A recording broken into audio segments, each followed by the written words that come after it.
Hello friends, welcome to the lecture on inbuilt functions, inbuilt array functions. This is the part 2 of our inbuilt array function lecture. We have already covered few of these functions. Let us look at the remaining functions, which are push, pop, shift, unshift, split and array splicing. We'll look into each of these functions in detail. So let us first start by creating an array. Let's say I have an array which is a list of numbers. So probably I would say 10, 20, 30, 40.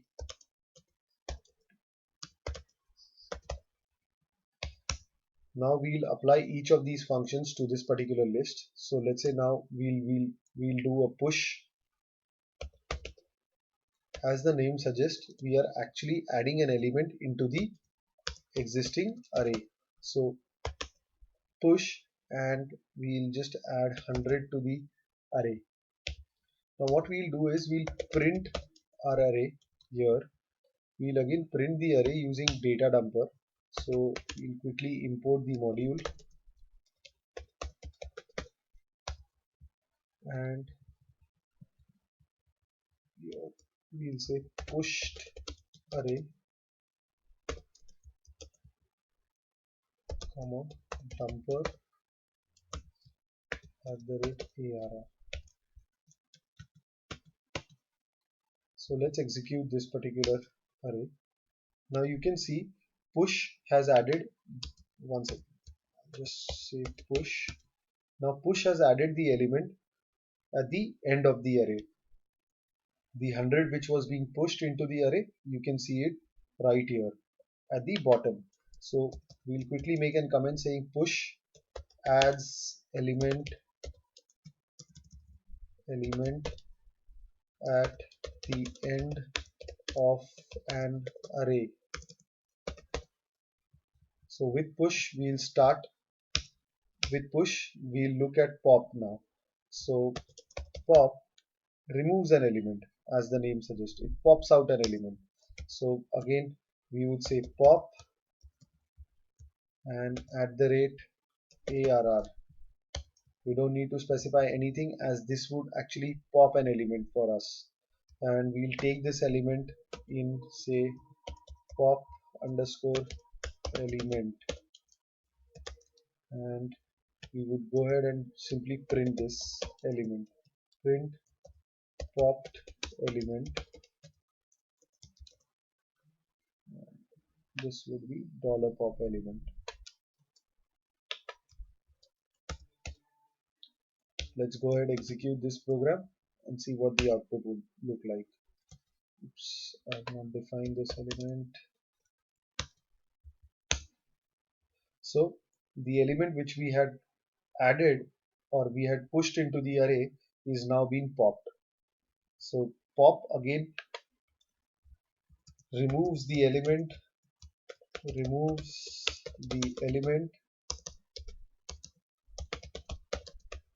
or removes the last element of the array, of an array. I hope push and pop are clear.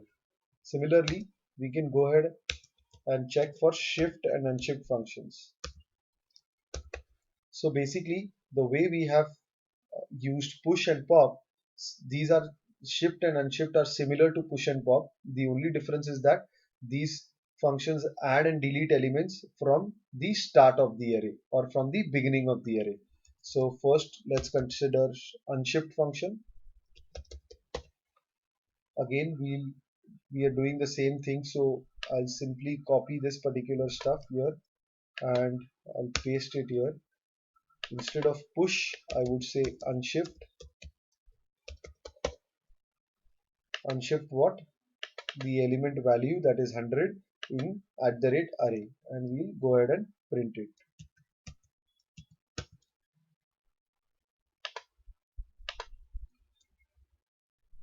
So the moment you print this, probably we would write here as unshift because it would have a clear say in the output. So unshift array, where has 100 gone? It has gone right up at the start of the array. During the push, the 100 was right at the bottom. So this is the difference between shift and unshift. So if you can see here, 100 is at the bottom when we pushed. When we did a shift, it's a right at the top, unshift.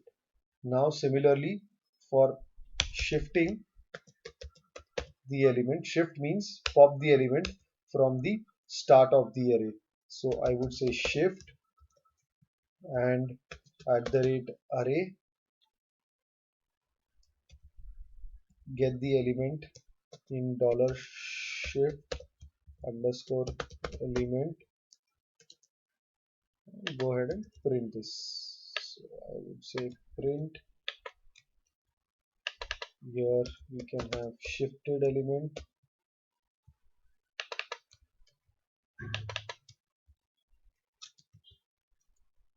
So now the moment we execute this particular program, what we'll get is we have again removed the element 100 from the list or from our array, because we have shifted the array one place.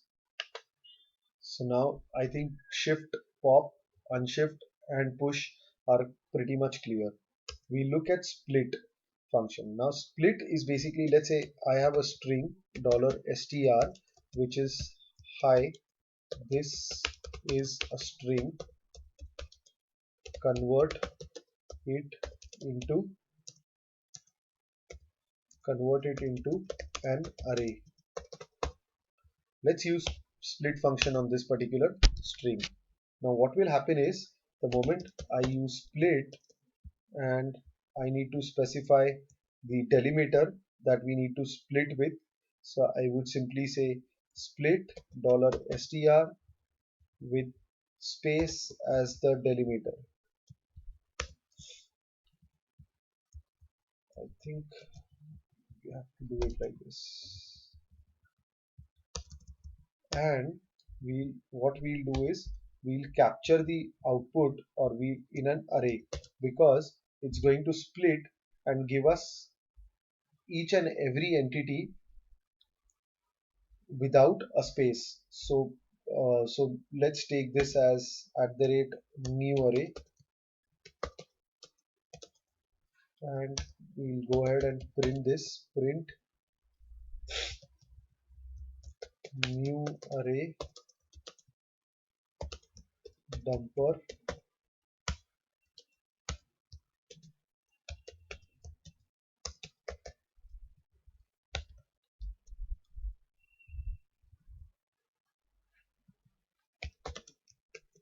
Let's execute this code. So if you can see, we have splitted the string. Hi, this is a string, convert it into an array. So this is basically now gone into the array in each of its index value. So hi is at 0th location. This is at one location, that is the index value is 1 for this particular new array, so on and so forth. So this is how you can split a particular string and get that string converted into an array. Now we come to a very important function in Perl for array variables, that is splice. You can see push, pop, shift, unshift, they can actually add and delete element only at the start or at the end. What if we need to modify our array during the course of our program execution? How would you do that? So the solution to it is splice. What does splice take in as arguments? It will go ahead and take the array name you want to work with. So our array name is @arr. Now at this location, what we need to do is what we have to provide the arguments for. So for example, first we'll go ahead and add elements in the uh, in center of our list, or in between. Let's say after 30 we need to add two elements. So 30 is located at first, so I would say 1, and because we need to add two elements, we'll simply say 0 as the offset, because we don't need to update anything. We are not updating at the cost of 40 and 50, but we are just adding two more elements after 30, which will now take the index position as 2 and 3. Previously 40 and 50 were at the index location 2 and 3. Now these two elements will be at the index location 2 and 3. So let's say my new element would be 12 comma 14, and I would simply go ahead now and print the array again. Print modified array, and I would say slash at the rate arr. Let's execute this and see what exactly we get. So as said, we have got 10, then we have got 12, we have got 14, 30, 40, 50 and 60. So at the first location, it came here at the first location, which is 0, 1, and at the first location it added first 12 and 14, and then it rearranged all the other array variables. If you want to, let's say, go ahead and add it after the second, you can again go ahead execute it. You can see after 10, 30, 12 and 14 were added. So now let's move on how we can actually modify our array and replace the elements. So for example, now at the second location I want to replace two of the elements and give them the value 12 and 14. So let's execute this again. So now if you can see, we came at 10 and 30 at the second location, that is we previously had 12 and 40, we previously had 40 and 60, or 12 and 14, they again got replaced by 12 and 14, 40, 50, 60. So this won't clear our this won't really clear the purpose. So what we'll do is we'll go at the fourth location, basically 0, 1, 2, 3, 4. Yeah, fourth location we'll go and we'll see what exactly we mean by doing this. So now if you can see at the fourth location, we came here at 40. At 40, we changed 40 and 50 to again 12 and 14. So now the new list has got updated to 12, 14, 12, 14, 60. I hope this is pretty clear. So splice helps you to, I'll quickly add a comment here. Here we are saying splice adds element to the array. What we have done here is change or update the previous elements in array.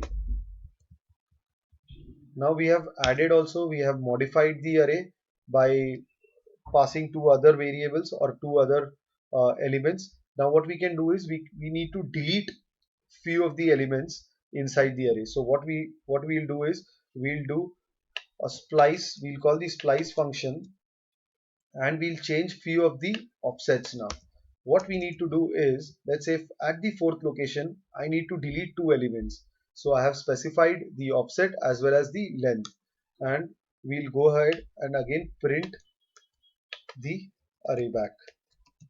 So let's see what our output would look like. So at the fourth location it went here. So initially at this is our 0, 1, 2, 3 and 4. At the fourth location it has deleted 12 and 14 because we said delete two elements after the fourth location. Okay, now if we don't give any offset here, what would be the output? So let's say at the fourth location it has gone and it has deleted all the elements after the fourth location, because we have not specified how many number of elements we need to delete after the fourth location. So this is how splice works. You can add elements, you can delete elements, you can modify your array. I hope all these inbuilt functions are pretty clear. We come to the end of our lecture on inbuilt functions for array variables. I'll see you at the next lecture. Thanks a lot.